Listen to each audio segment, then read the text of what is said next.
Salam hormat buat semuanya. Perkenalkan, nama saya Yusman Ulele, alamat Desa Mugae, Kecamatan Lahusa, Kabupaten Nias Selatan. Melalui video ini, izinkan saya menyampaikan beberapa pertanyaan sekaligus kepastian tentang bagaimana ketentuan mendirikan sebuah bangunan bertingkat di bawah jalur tali listrik tegangan tinggi. Kebetulan di tahun 2016 yang lalu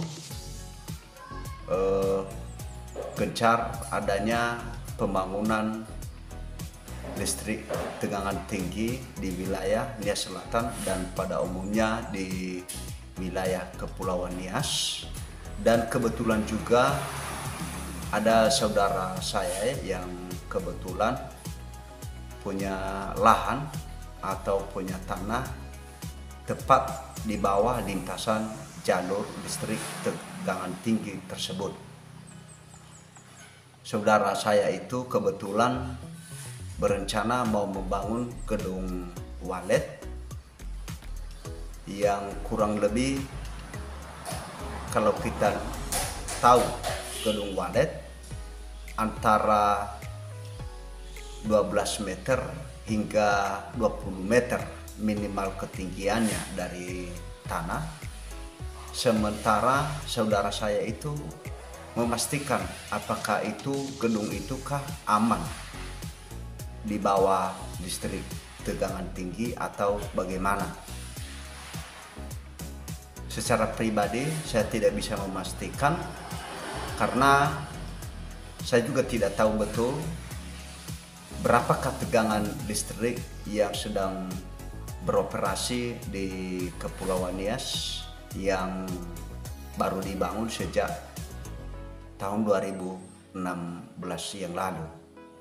Kedua, kalau saya lihat secara kasat mata bahwa ketinggian tali paling bawah itu kurang lebih antara 25 meter ke 30 meter.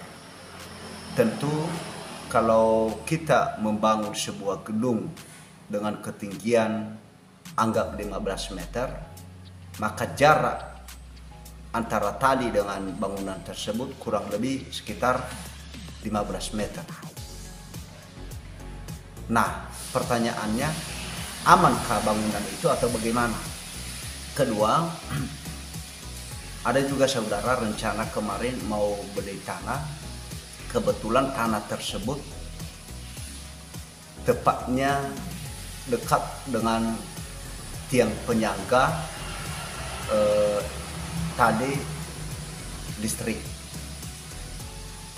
Sementara saya tidak bisa memastikan apakah tanah itu yang dijual itu sah atau tidak, karena di sekeliling tiang penyangga itu saya kurang tahu betul berapa meterkah yang sudah menjadi hak milik PLN. Begitu juga dengan yang menjadi hak milik yang pemilik lahan sebelumnya. Namun akhir-akhir ini timbul beberapa isu yang menjadi polemik di tengah masyarakat. Ada anggapan bahwa dengan sudah ada pembayaran ganti rugi dari pihak PLN, maka tanah yang sudah dibebaskan selama ini tidak lagi menjadi sepenuhnya milik pemilik tanah, tetapi menjadi hak milik PLN. Nah, di sini kami memastikan apakah ganti rugi yang diberikan berupa pembebasan lahan dan bangunan sebelumnya itu apakah permanenkah dia, dalam arti sejak adanya pembebasan itu, jalur itu menjadi sepenuhnya milik PLN atau hanya bentuk pembebasan dan tetap menjadi hak milik yang punya lahan sebelumnya.